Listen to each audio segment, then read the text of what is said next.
let me take a video real quick. Sorry. We're here in Clovis? Yes. Clovis, California. We just finished installing a Bradford White 50-gallon natural gas water heater. So here's your model number right here, the URG 250. That's a 50-gallon T6N.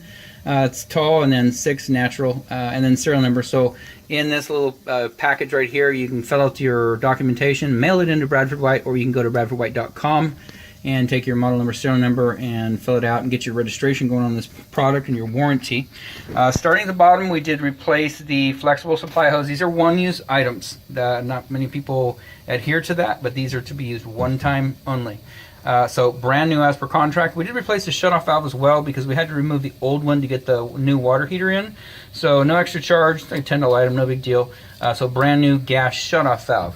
Lower third as per contract and per code. Upper third strap as per contract and per code.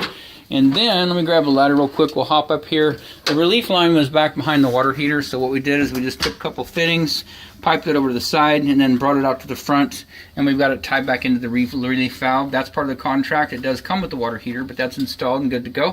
Once a year, just open that up and let it snap down, make sure it's functioning correctly.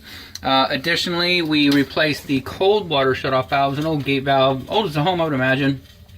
Still in working condition, but while we're here, we just like to go ahead and replace those. Reason being is if it starts to drip or fails to function, plumber's going to charge you $250 to come out and replace one item, and that's pretty excessive. So we just they're $10, no big deal. So we replaced that, no extra charge.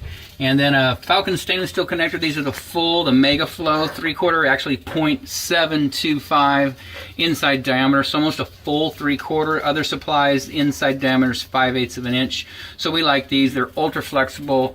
You can take these apart, straighten them out, bend them again anyway. So we like those a lot. Hot side Falcon stainless steel connector as well. These are both 15 inches long.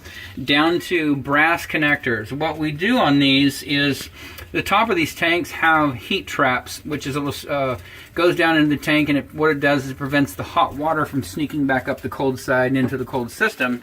And the way that these are designed, it kind of covers the top of the installation. So when you tighten this little nut down on there, it doesn't seat real well. We don't like that. So what we do is we take pure brass. Just because brass flows, we know these will not corrode at all. Galvanized pipe will. So we take a brass coupling, brass nipple, and file it down a little bit, give it a nice flat surface, tighten these down, and we have zero problems with that. So nice insulation there. And then we did use two brand new adjustable 90s up here.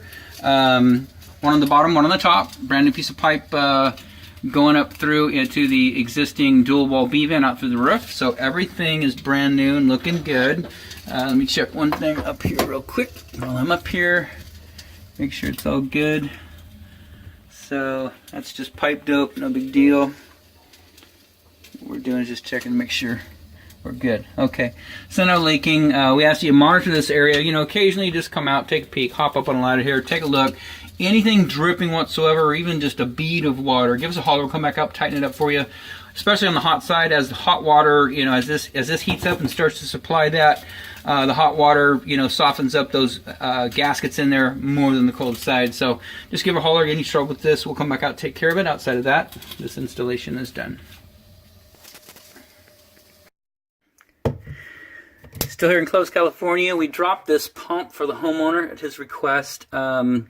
It's been installed quite a period of time. I feel that something's not happening right with that, and we're getting back feeding water to one side. So we just went ahead and took these unions out. They're dielectric unions. Took that out and went ahead and capped off both sides. There's brass tees back there. So cap and nipple on one side, plug on the other side, capped off. We checked for leaks. Everything looks good. So we are done.